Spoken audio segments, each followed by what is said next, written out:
1 Samuel capítulo 7.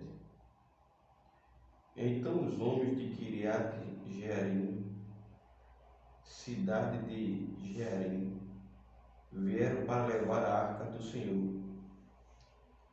E eles a conduziram para a cidade, para a casa de Abinadab, na colina, e consagraram seu filho Eleazar para guardar a arca de Yahvé.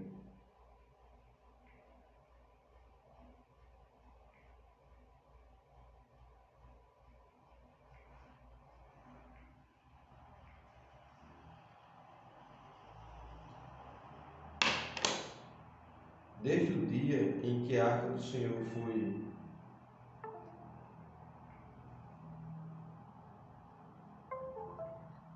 foi instalada em Quiriate-Jearim, um longo tempo se passou.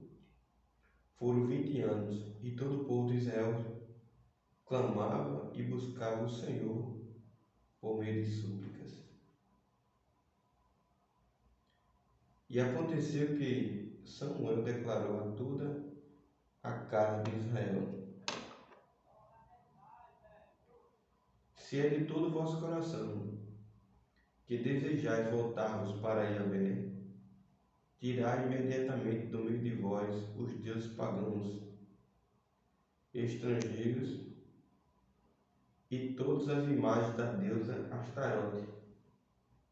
Dedicai inteiramente o vosso coração ao Senhor e adorai somente a Ele. Então Ele vos livrará da mão dos filisteus.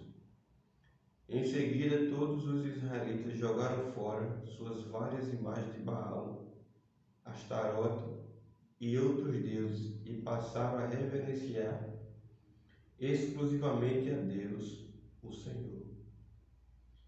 E Samuel prosseguiu, proclamando: reuni, pois, todo Israel em Mispá, para que eu possa interceder por vós perante Yahvé.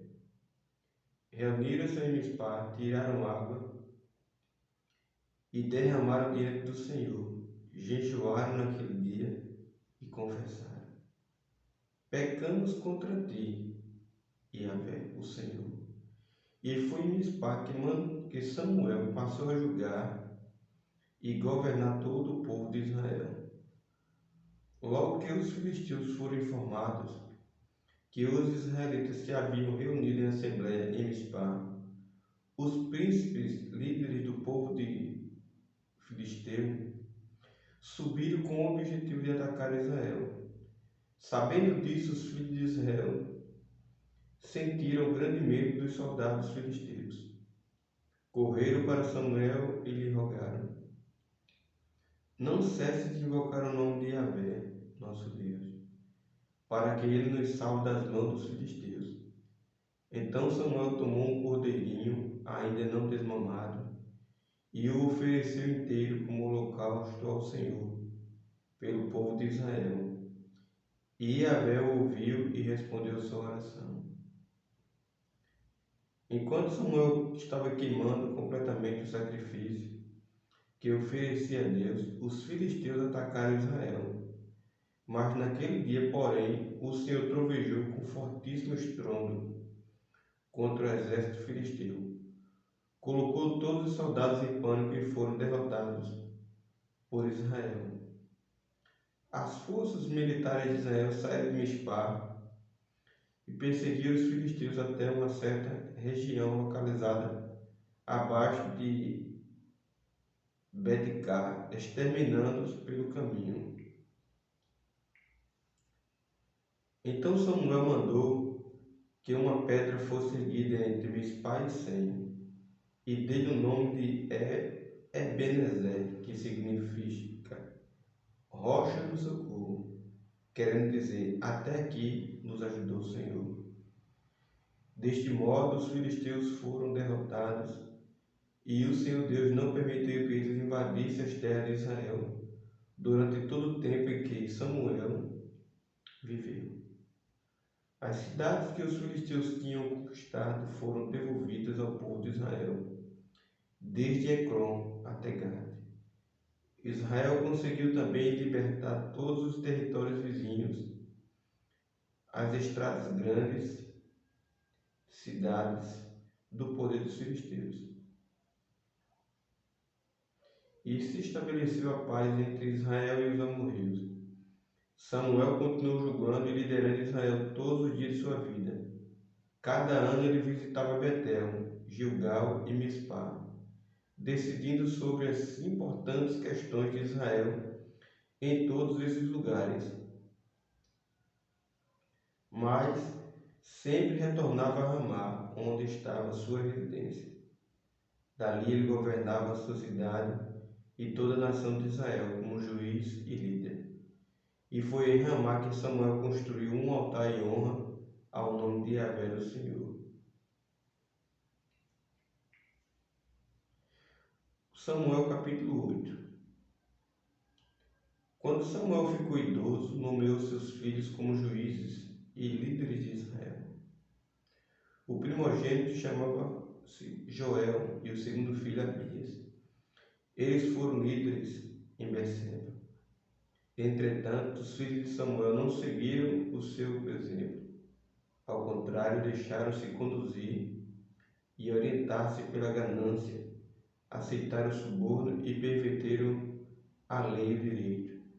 Por isso, todos os anciãos e autoridades de Israel se uniram e foram falar com Samuel em Ramá. E ponderaram-lhe: Tu envelheceste, e teus filhos insistem em não andarem nos teus caminhos. Portanto, constitui sobre nós um rei, o qual exerce a justiça sobre nós, como acontece em todas as nações ao nosso redor. No entanto, esta expressão, constitui sobre nós um rei, a qual exerce a justiça sobre nós, causou um profundo desgosto ao coração de Samuel. E então ele invocou o nome de Yahvé e orou ao Senhor. O Senhor Deus então lhe respondeu em seguida: Atende, pois, a tudo o que este povo te pede, porquanto não é a ti que eles rejeitam, mas sim a minha própria pessoa, porque não desejam mais que eu reine sobre eles. Tudo o que tem feito comigo desde o dia em que os libertei e fiz subir do Egito até este momento, abandonando-me e prestando culto e adoração a outros deuses. Assim também estão fazendo contigo.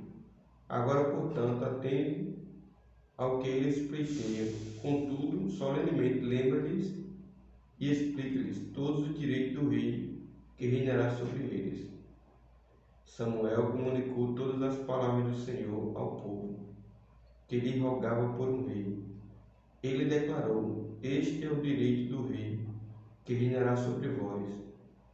Ele convocará os vossos filhos e os encarregará dos seus carros de guerra e dos seus cavalos, e os fará marchar e correr à frente do seu carro. Determinará alguns como comandantes de 1000 soldados e outros como comandantes de 50. Ele os mandará arar as terras dele, fazer toda a colheita e construir armas de guerra e todo tipo de equipamentos para os seus carros de guerra. Ele tomará as vossas filhas para serem perfumistas, cozinheiras e padeiras.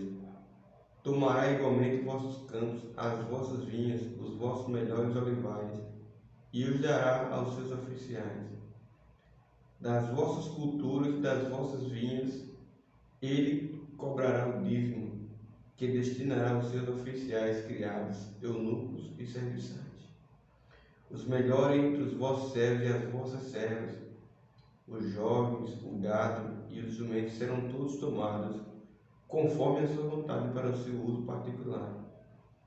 Exigirá também de vós um 10º dos rebanhos, e vós mesmos vos tornareis escravos deles. Então naquele dia reclamareis com grande voz contra o rei, que vós mesmos tiveres escolhido. Porém, Yahvé não atenderá às vossas queixas naquele momento de aflição. Contudo, o povo recusou-se a ouvir a advertência de Samuel e exclamou: Não queremos ter um rei. Não, queremos ter um rei. Eis, pois, que seremos como todas as demais nações. Um rei nos governará e sairá à nossa frente, para lutar em nossas batalhas. Então, depois de ter ouvido tudo o que o povo expressou, Samuel repetiu diante do Senhor, e o Senhor determinou: satisfaz, portanto, o desejo deste povo e constitui-lhe um rei. Então Samuel respondeu aos homens de Israel: volte cada um para a sua cidade.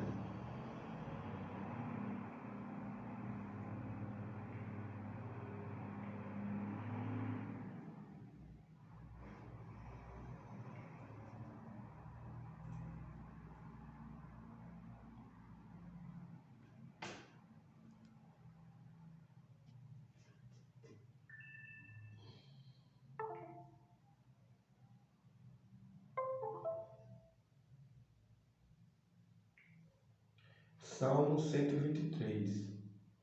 Ergo meus olhos em tua direção, a ti que habitas nos céus.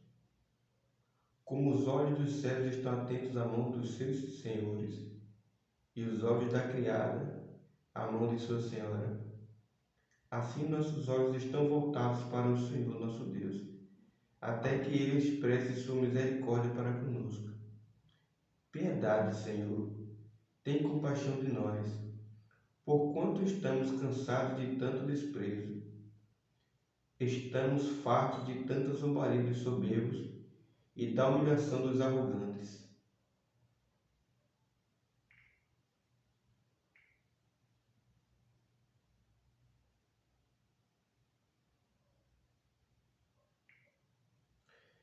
Segundo Coríntios capítulo 1. Paulo, apóstolo de Jesus Cristo pela vontade de Deus, e o irmão Timóteo, a igreja de Deus em Corinto, com todos os santos em toda a Acaia. Graça e paz sejam convosco, da parte de Deus nosso Pai e do Senhor Jesus Cristo. Consolados para consolar. Bendito seja o Deus e Pai de nosso Senhor Jesus Cristo, o Pai das misericórdias e Deus de toda consolação, que nos consola em todas as nossas tribulações, para que também sejamos capazes de consolar os que passam por qualquer tribulação, por intermédio da consolação com que nós mesmos somos consolados por Deus.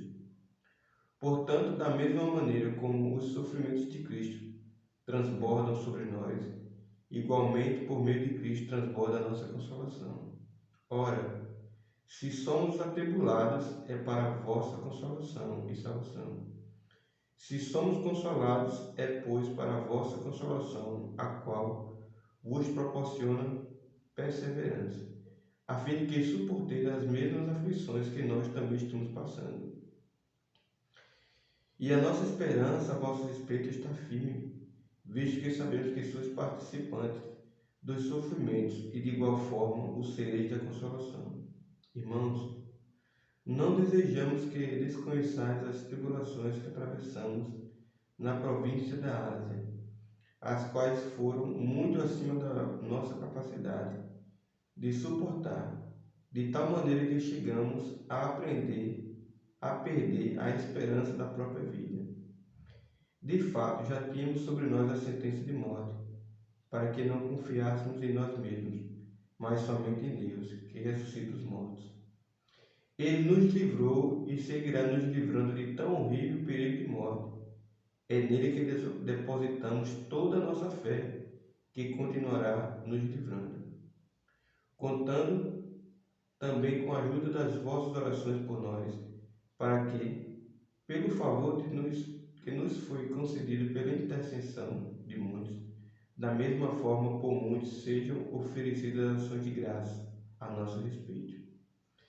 Esta é a nossa glória, o testemunho da nossa consciência, de que temos nos conduzido no mundo, especialmente em nosso relacionamento para convosco, em santidade e sinceridade, que vem de Deus, não em sabedoria carnal, mas de acordo com a graça de Deus. Pois absolutamente nada vos escrevemos, além dos assuntos que ledes e bem entendeis, e espero que vos compreendais de forma plena. Assim como também já em parte nos compreendestes, de que somos o vosso motivo de orgulho, assim como sereis no vosso dia do Senhor, no dia do Senhor Jesus, confiando nesse para que recebais um segundo benefício, planejei primeiro visitá-los durante a viagem para a Macedônia, e de lá voltar até vós, e por vosso intermédio ser enviado à Judéia. Será que ao planejar assim, o fiz com leviandade? Ou será que, ao tomar decisões, tenho agido de forma carnal, comprometendo-me ao mesmo tempo com sim e não? Entretanto, como Deus é fiel à nossa palavra em relação a vós, certamente não é sim e não ao mesmo tempo. Portanto, Jesus Cristo, Filho de Deus, que entre vós foi anunciado por nós, isto é, por mim, Silvano e Timóteo, seguramente não foi um sim e não, mas nele sempre existiu sim. Pois tantas quantas forem as promessas de Deus, todas têm em Cristo o sim. Por isso, por intermédio dele, o amém é proclamado por nós para a glória de Deus. Ora, é Deus quem faz com que nós e vós permanecemos firmes em Cristo. Ele nos ungiu, nos selou com sua propriedade e fez habitar o seu Espírito em nossos corações, como garantia de tudo que está por vir. Portanto, invoco a Deus por minha testemunha de que foi para vos poupar que não voltei a Corinto. Não que tenhamos domínio sobre a vossa fé, mas sim como vossos cooperadores, para que tenhais alegria, pois é pela fé que estáis firmados.